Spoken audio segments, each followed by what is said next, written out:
Hello, this is a annotated, briefly annotated. It certainly is not comprehensively annotated version of Way Up to Heaven to help you out with your holiday task and the orientation task. Now, I don't expect that too many classes will have read this aloud in class because it is quite long. So this video is going to be quite long. I will see how it goes and I might split it in two if it's starting to get too long. But you can see my annotations here and they're relatively clear. So all I'm going to do is go through and then highlight some of the annotations. Now, I'm not literally highlighting them because of the way I'm working and trying to do it quickly, but I'll just put my cursor over them like third person here and point out some of the aspects of it.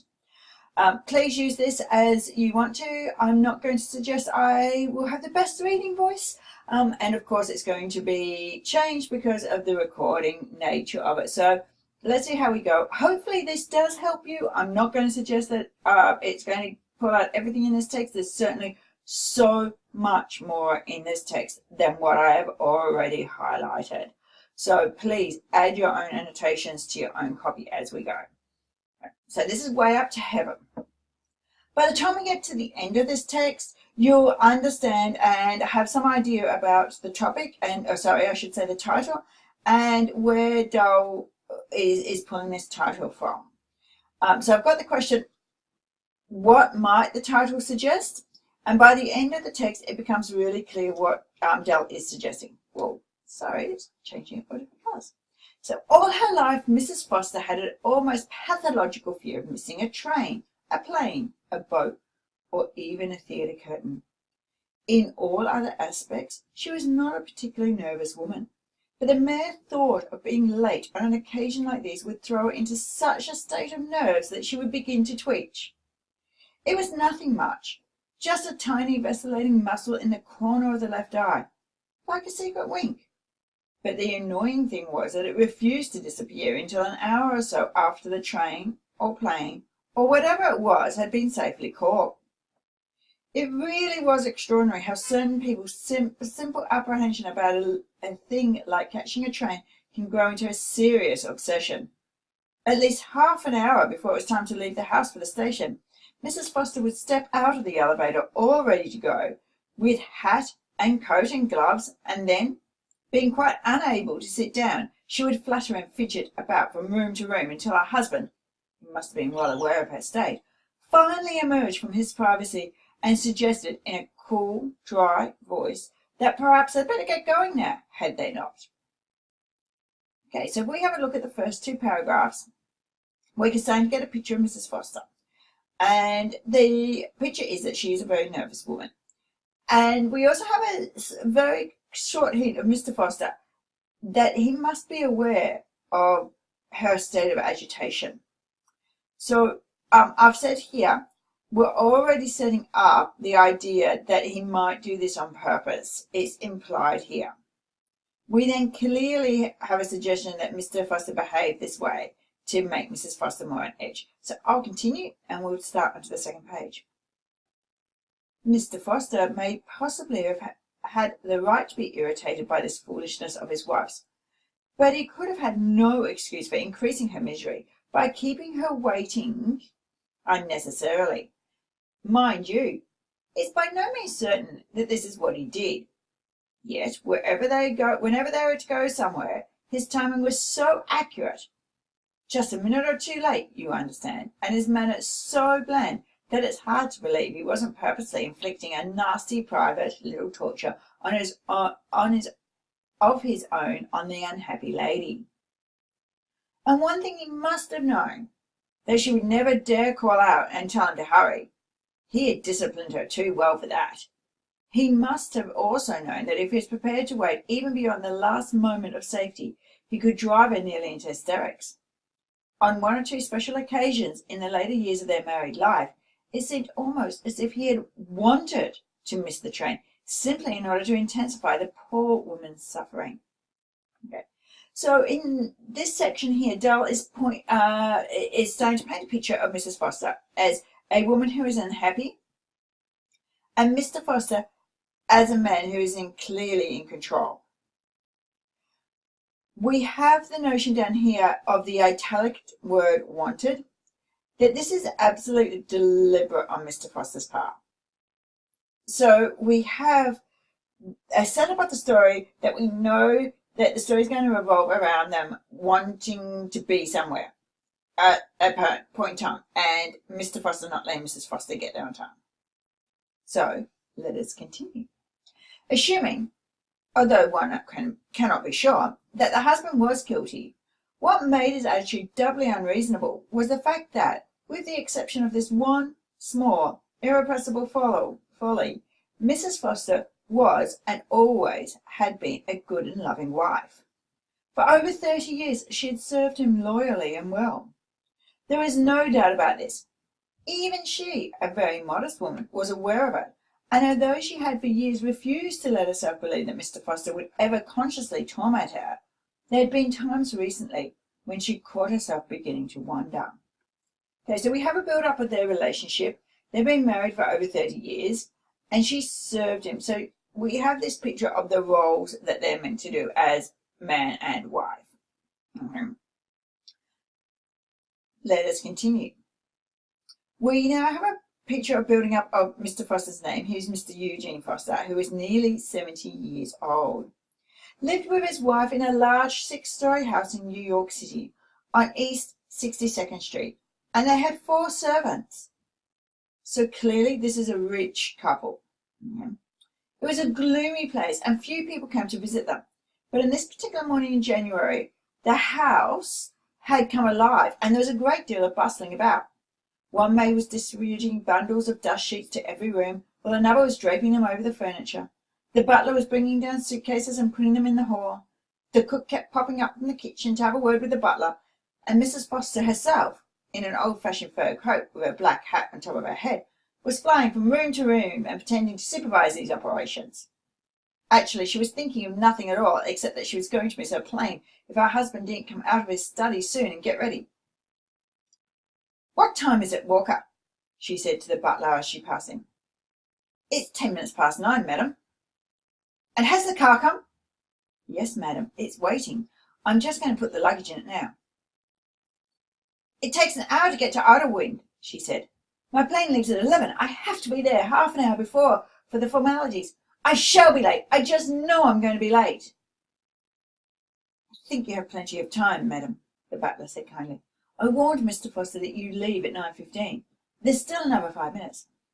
"Yes, Walker, I know. But get the luggage in quickly, will you, please?"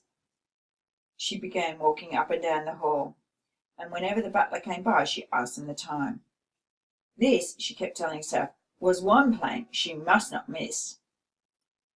It had taken months to pursue her husband to allow her to go. If she missed it, he might easily decide that she should cancel the whole thing. And the trouble was that he insisted on coming to the airport to see her off. Okay, so we again have this suggestion that he controls what she does. You'll notice in the next few pages there's less annotations as we move towards the end of the story. This is where you need to start doing your own annotations. What hints are given to us? So let me continue reading. "Dear God," she said aloud, "I'm going to miss it. I know I'm going to miss it." The little muscle beside the left eye was twitching madly now. The eyes themselves were very close to tears. "What time is it, Walker?" "It's 18 minutes past, madam." "No, I really will miss it," she cried. "Oh, I wish you would come." This was an important journey for Mrs. Foster. She was going all alone to Paris to visit her daughter, her only child, who was married to a Frenchman. Mrs. Foster didn't care much for the Frenchman, but she was fond of her daughter, and, more than that, she developed a great yearning to set eyes on her 3 grandchildren. She knew them only from the many photos that she had received and that she kept putting up all over the house. They were beautiful, these children. She dotted on them, and each time a new picture arrived, she carried away and sit with it for a long time, staring at it lovingly and searching the small faces for signs of that old, satisfying blood-likeness that meant so much. And now, lately, she had come more and more to feel that she did not really wish to live out her days in a place where she could not be near these children, and have them visit her, and take them on walks, and buy them presents, and watch them grow. She knew, of course, that it was wrong, and in a way disloyal to have thoughts like these while her husband was still alive. She knew also that he was no longer active in his many enterprises, that he would never consent to leave New York and live in Paris. It was a miracle that he ever agreed to let her fly there alone for 6 weeks to visit them. But oh, how she wished she could live there always and be close to them. Walker, what time is it? 22 minutes past, madam. As he spoke, the door opened and Mr. Foster came into the hall. He stood for a moment looking intently at his wife, and she looked back at him, at the diminutive but still quite dapper old man with the huge bearded face that bore such an astonishing resemblance to the old photographs of Andrew Carnegie.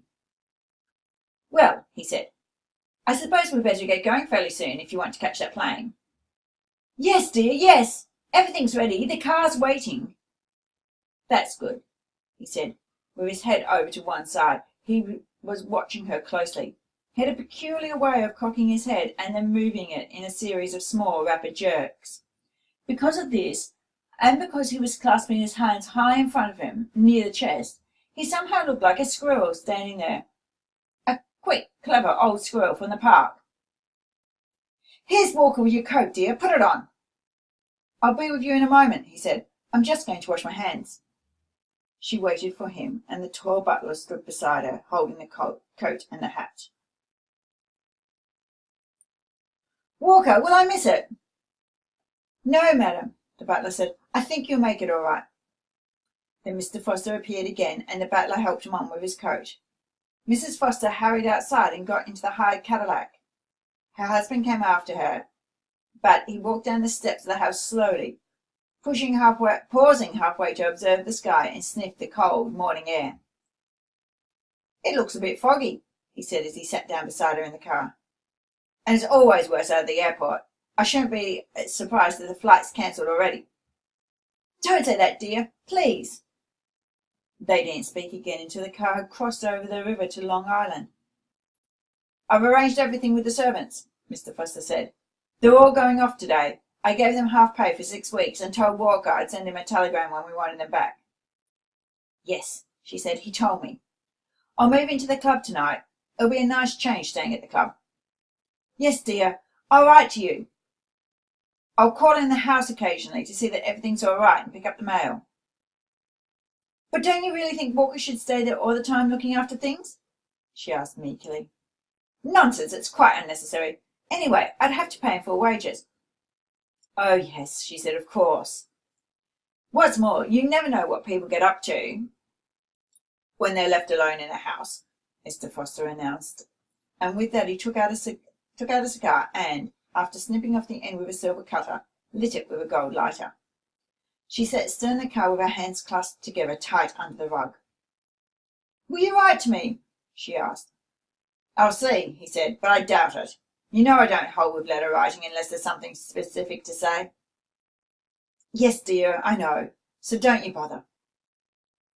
They drove on along Queen's Boulevard, and as they approached the flat marshland on which an Igleswire was built, the fog began to thicken and their car had to slow down. Oh dear, cried Mrs. Foster, I'm sure I'm going to miss it now. What time is it? Stop fussing, the old man said. It doesn't matter anyway. It's bound to be cancelled now. They never fly in this sort of weather. I don't know why you bothered to come out. She couldn't be sure, but it seemed to her that there was suddenly a new note in his voice, and she turned to look at him. It was difficult to observe any changes in his expression under all that hair. The mouth was what counted. She wished, as she did so often before, that she could see the mouth clearly. The eyes never showed anything except when he was in her age.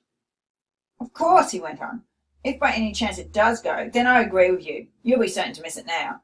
So why don't you resign yourself to that?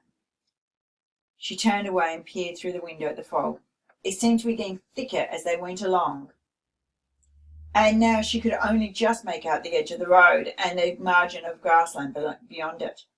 She knew that her husband was still looking at her. She glanced at him again, and this time she noticed with a kind of horror that he was staring intently at the little place in the corner of her left eye, where she could feel the muscle twitching. Won't you? He said. Why not what? Be sure to miss it now if it goes. We can't drive fast in this muck. He didn't speak to her any more after that. The car crawled on and on. The driver had a yellow lamp directed on the edge of the road, and this helped him keep going. Other lights, some white and some yellow, kept coming out of the fog towards them, and there was an especially bright one that followed close behind them all the time. Suddenly, the driver stopped the car. "There!" Mr. Foster cried. "We're stuck. I knew it." "No, sir," the driver said, turning round. "We made it. This is the airport." Without a word, Mrs. Foster jumped out and hurried through the main entrance to the building. There was a mass of people inside, mostly disconsolate passengers standing around the ticket counters. She pushed her way through and spoke to the clerk. "Yes," he said, "your flight is temporarily postponed. Please don't go away. We're expecting this weather to clear at any moment." She went back to her husband, who was still sitting in the car, and told him the news. "But don't you wait, dear," she said. "There's no sense in that." "I won't," he answered, "so long as the driver can get me back. Can you get me back, driver?" "I think so," the man said. "Is the luggage out?" "Yes, sir." "Goodbye, dear," Mrs. Foster said, leaning into the car and giving her husband a small kiss on the coarse grey fur of his cheek. "Goodbye," he answered. "Have a good trip." The car drove off and Mrs. Foster was left alone. The rest of the day was a sort of nightmare for her. She sat hour after hour on the bench, as close to the airline counter as possible, and every 30 minutes or so she would get up and ask the clerk if the situation had changed. She always received the same reply, that she must continue to wait, because the fog might blow away at any moment. It wasn't until after 6 in the evening that the loudspeakers finally announced that the flight had been postponed until 11 o'clock the next morning. Mrs. Foster didn't know what to do when she heard the news. She stayed sitting on her bench for at least another half hour, wondering, in a tired, hazy sort of way, where she might go to spend the night. She hated to leave the airport. She didn't wish to see her husband. She was terrified that in one way or another he would eventually manage to prevent her from getting to France. She would have liked to remain just where she was, sitting on the bench the whole night through. That would be the safest. But she was really exhausted, and it didn't take her long to realize that this was a ridiculous thing for an elderly lady to do. So in the end she went and phoned and called the house. Her husband, who was on the point of leaving for the club, answered it himself. She told him the news and asked whether the servants were still there. "They've all gone," he said. "In that case, dear, I'll just get myself a room somewhere for the night. And don't you bother yourself about it at all." "That would be foolish," he said. "You've got a large house here at your disposal. Use it." "But, dear, it's empty." "Then I'll stay with you myself." "There's no food in the house. There's nothing." "Then eat before you come. Don't be so stupid, woman. Everything you do, you seem to want to make a fuss about it." "Yes," she said. "I'm sorry. I'll get myself a sandwich here, and then I'll come on in." Outside the fog had cleared a little, but it was still a long, slow drive in the taxi, and she didn't arrive back at the house on 62nd Street till fairly late. Her husband emerged from his study when he heard her coming in. "Well," he said, standing by the study door, "how was Paris?"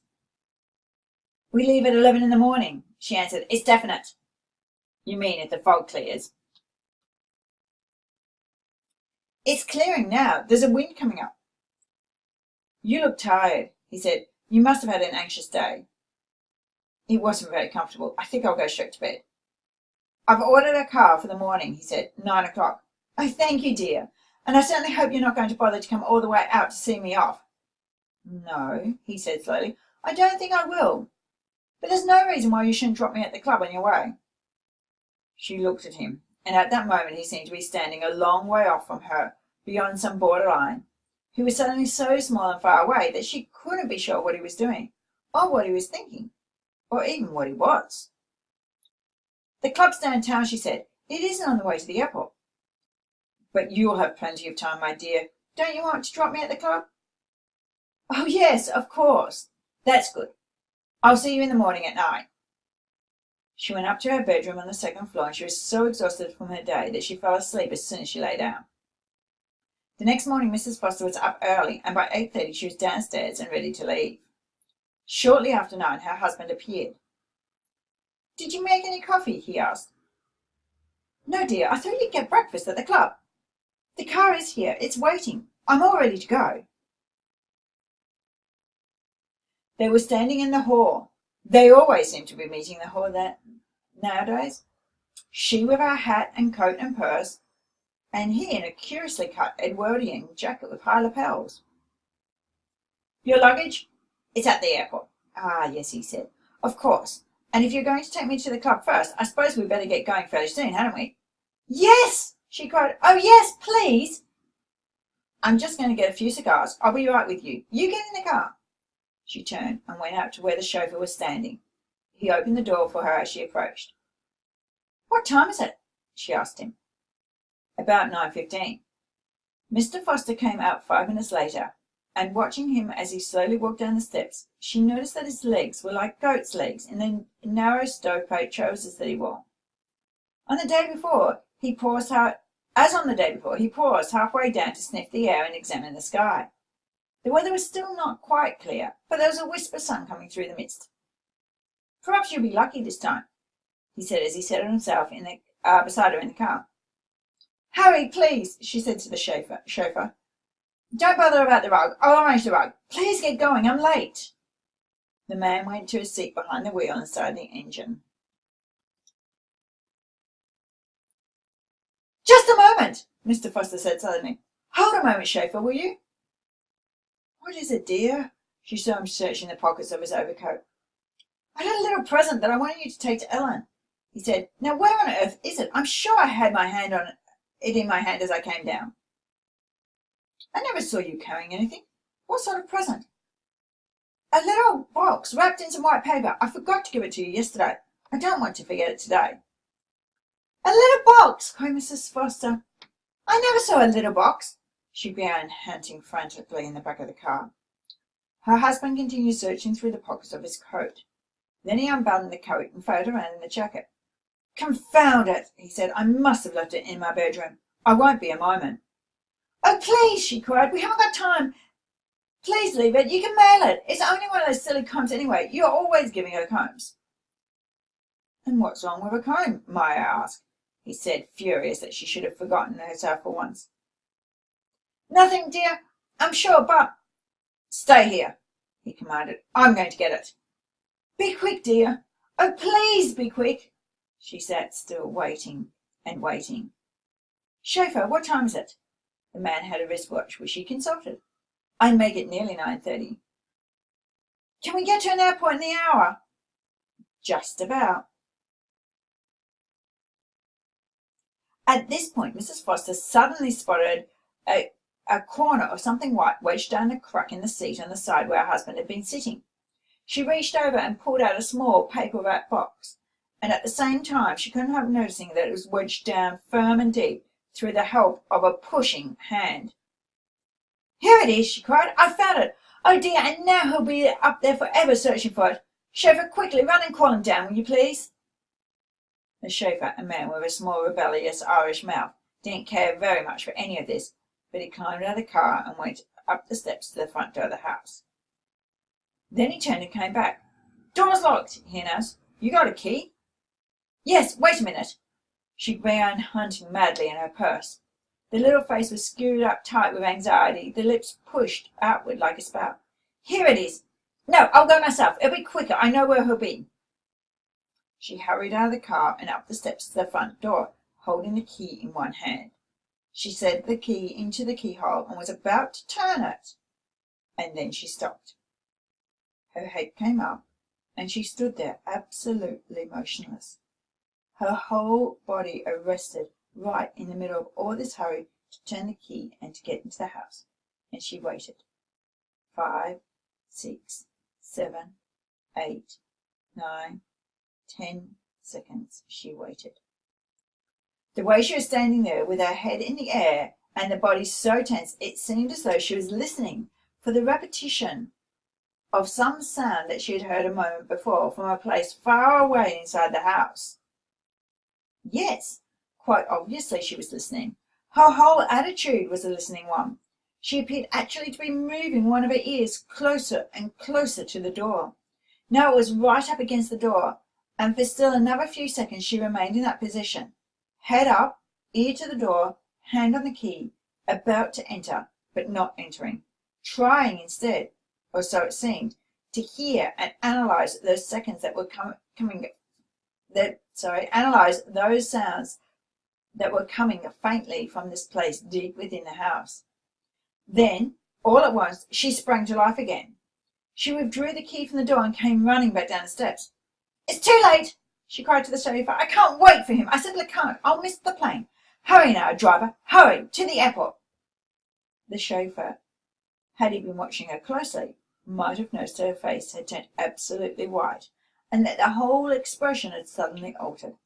There was no longer that rather soft and silly look. A peculiar hardness had settled itself upon the features. The little mouth, usually so flabby, was now tight and thin. The eyes were bright, and the voice, when she spoke, carried a new note of authority. "Hurry, driver, hurry!" "Isn't your husband travelling with you?" the man asked, astonished. "Certainly not. I was only going to drop him at the club. It won't matter. He'll understand. He'll get a cab." "Don't sit there talking, man. Get going. I've got to catch a plane for Paris." With Mrs. Foster urging him from the back seat, the man drove fast all the way, and she caught her plane with a few minutes to spare. Soon she was high up over the Atlantic, reclining comfortably in her aeroplane chair,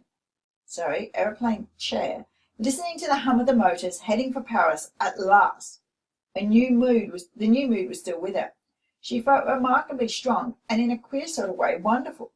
She was a trifle breathless with it all, but this was more from pure astonishment at what she had done than anything else. And as the plane flew further and further away from New York and East 62nd Street, a great sense of calmness began to settle upon her. By the time she reached Paris, she was as strong and cool and calm as she could wish. She met her grandchildren, and they were even more beautiful in the flesh than in their photographs. They were like angels, she told herself, so beautiful they were. And every day she took them for walks and fed them cakes and brought them presents and told them charming stories.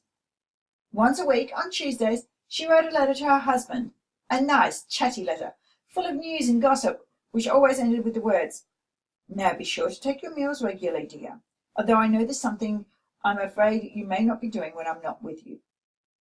When the 6 weeks were up, everybody was sad that she had to return to America, to her husband. Everybody, that is, except her.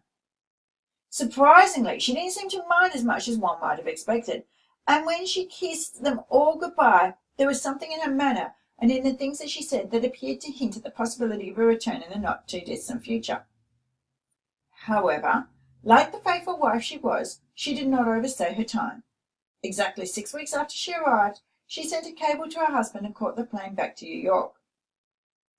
After arriving at Idlewild, Mrs. Foster was interested to observe that there was no car to meet her. It is possible that she might have even been a little amused, but she was extremely calm and did not overtip the porter who helped her into a taxi with her baggage. New York was colder than Paris, and there were lumps of dirty snow lying in the gutters of the street. The taxi drew up before the house on 62nd Street, and Mrs. Foster persuaded the driver to carry her 2 large cases to the top of the steps. Then she paid him off and rang the bell. She waited, but there was no answer. Just to make sure, she rang again, and she could hear it tinkling shrilly far away in the pantry at the back of the house. But still no one came. So she took out her own key and opened the door herself.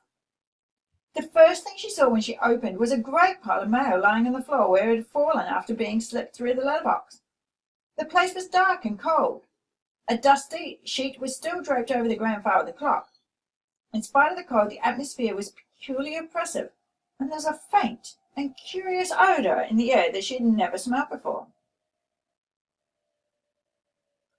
She quickly walked across the hall and disappeared for a moment around the corner to the left, at the back. There was something deliberate and purposeful about this action. She had the air of a woman who is off to investigate a rumour or to confirm a suspicion. And when she returned a few seconds later, there was a little glimmer of satisfaction on her face. She paused in the centre of the hall, as though wondering what to do next. Then, suddenly, she turned and went back across her husband's study. On the desk she found his address book, and after hunting through it for a while, she picked up the phone and dialed a number. "Hello," she said. "Listen, this is 9 East 62nd Street. Yes, that's right. Could you send someone as early as possible, do you think? Yes, it seems to be stuck between the second and third floors. At least, that's what the indicator's pointing. Right away. Oh, that's very kind of you. You see, my legs aren't any too good up to walking up a lot of stairs. Thank you so much. Goodbye. She replaced the receiver and sat there in her husband's desk, patiently waiting for the man who would be coming soon to repair the lift. Okay, so you can see that's quite a long, short story. It's taken me about half an hour to read it, along with some discussion early on. But the questions that I've then put down are: what happened to Mr. Foster? How does Dale create a feeling of distance between Mr. and Mrs. Foster? Some of that's in the language, some of it's in their actions. How does Dale provide the reader with hints about what might have happened to Mr. Foster?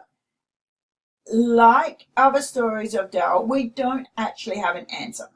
We have a hint in the title here, and we have hints along the way that he provides us, and some of those I've highlighted, but I didn't actually talk about as I was reading. How do we feel about Mr. Foster's demise? Why do we feel the way we feel? What kind of animals are linked to Mr. Foster? Mr. Foster is linked to a couple of animals within this text. Why? If you're using the story for creative ideas, what might you take from it? You could take symbols, you could take the notion of comparing humans to animals, or creating distance between characters. And I guess out of all of Dale's stories, it's the hints that he drops that you really should be taking into your writing. I know this is a long video, but hopefully it's helped you to have somebody read this text to you. And I will stop it.